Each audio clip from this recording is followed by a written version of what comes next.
We are gonna be making something super delicious today. So right at the bottom of our baking sheet, I have some frozen hash browns. This is half a stick of melted butter. Let's get through all the seasonings real quick. Got some garlic salt, paprika, onion powder, and some Italian seasoning. Go ahead and mix this all together. So as soon as we have that all set, I'm just gonna use my clean hands and we are just gonna go through and kind of mix the seasonings and the butter all around our hash browns. Now our hash browns are all set. We're gonna go through, and here I got some sausages.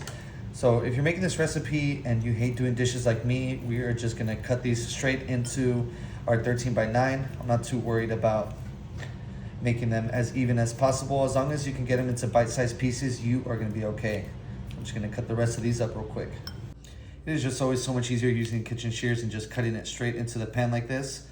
Now that those are all set, we're gonna pair it up with some bacon. So here, I got some already cooked bacon. I'm trying to make this recipe as easy as possible, especially for breakfast casseroles. I feel like the easier you can make it, the better you are gonna be. As long as you're cooking at home, it is always a nice touch. And same thing, I'm just gonna be cutting these up with my shears. I'm not worried about making them as perfect as possible. It's all right, there's some big chunks and some small chunks. This is already making my mouth water. Breakfast dishes are some of my favorites. Something about potatoes, bacon, just always hits the spot. So of course we gotta come in with some cheese. So here I have a Mexican blend cheese. We're not gonna use the entire bag just because we need to save some for the end. So go ahead and use about half. Now that we have all these ingredients in our 13 by 9, we are gonna come in once again with our clean hands. We are just gonna give this a toss, kind of spread out all of the ingredients. And that way when we bake it, it'll just cook a little bit more even. Now it's time for the best part. So right here I have some country gravy and we are just gonna pour this right on over, straight into our 13 by 9. While I have this going, my oven is preheated at 375 degrees. So as soon as we're finished, we're almost there to make the perfect breakfast casserole.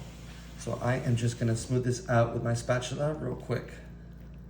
And then once we have it all poured in, we are just gonna give this one more mix. I'm not gonna be using my hands this time, but we just want to make sure that the country gravy gets nice and incorporated. I did use 2-packet, and this is just the Kroger country gravy. It always comes out great, so just go with the cheapest option.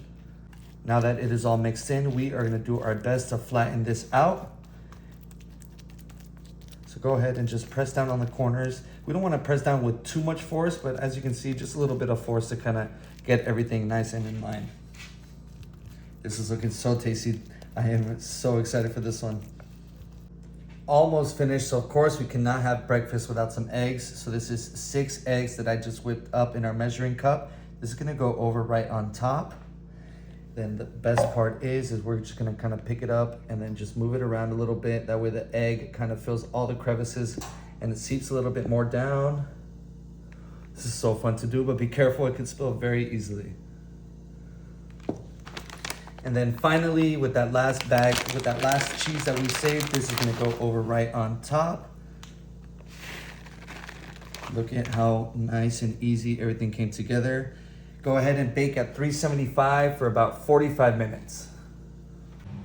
Look at how beautiful this looks. So this was in for a little over 45 minutes. It was about 47 minutes.